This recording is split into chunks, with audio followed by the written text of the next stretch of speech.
But first, you know how it is. Voters can say what they like, but the political class will still find a way most times to make your say count for nothing.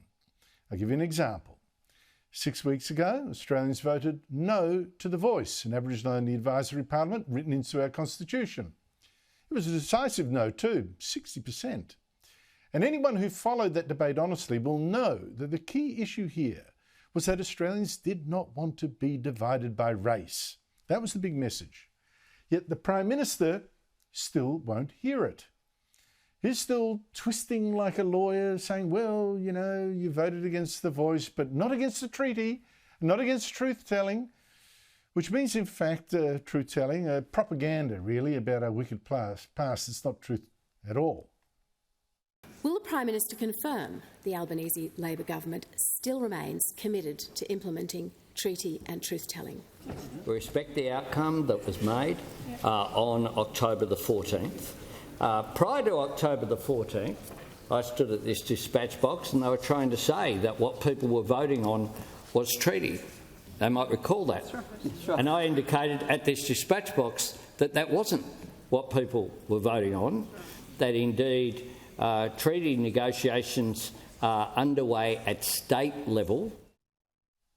And Labor Senator Pat Dodson today, in saying he was quitting Parliament, also refused to believe Australians really knew what they were doing when they voted against the voice. Many Australians of goodwill possibly didn't know the implications and the complexities of what the provision was about. And sure enough, by hook or by crook, that whole Uluru Statement from the Heart agenda of racial division is still going ahead, along with that agenda of propaganda for the cause, the truth-telling.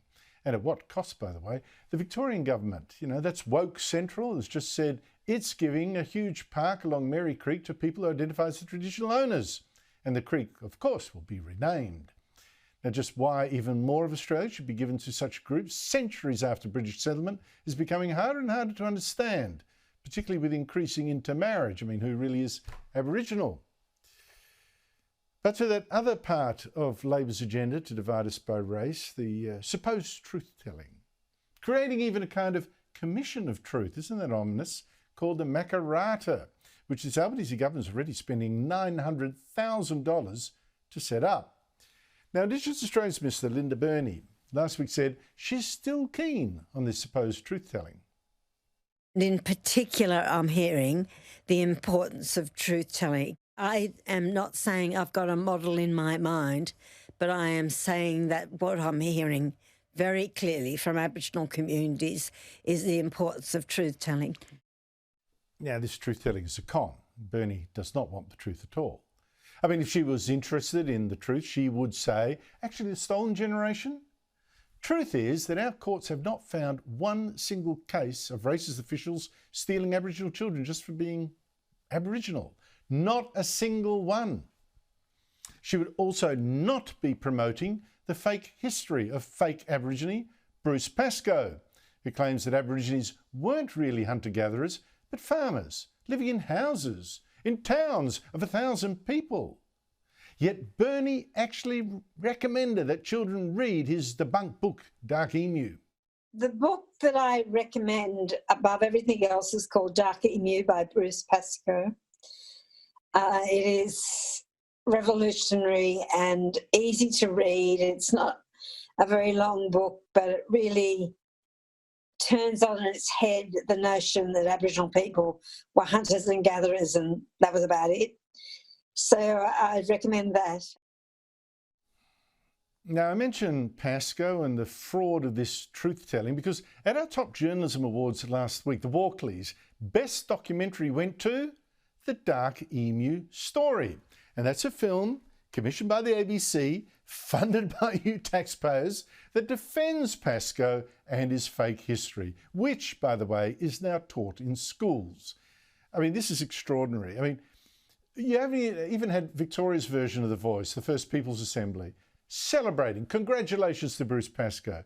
And it said, the documentary explores the impact of Bruce Pascoe's Dark Emu, a bombshell work that challenged Australia to rethink its history and start a new conversation. Well, that's absolutely false. It didn't make us rethink our history. It made us invent a completely new and fraudulent one. Because what's going on here is like organised, government-funded lying, a conspiracy against truth to the public to push a very divisive racial agenda. Now, I've fact-checked this award-winning so-called documentary before. Here's just a taste of what is meant now by truth-telling. Now, this Dark Emu Story, this documentary, refused to admit Pascoe is not Aboriginal. It refused to show his genealogical records. He's 100% English descendant, right? 100% of his ancestors English. Far from questioning that, it sort of promoted it. My name's Bruce Pascoe.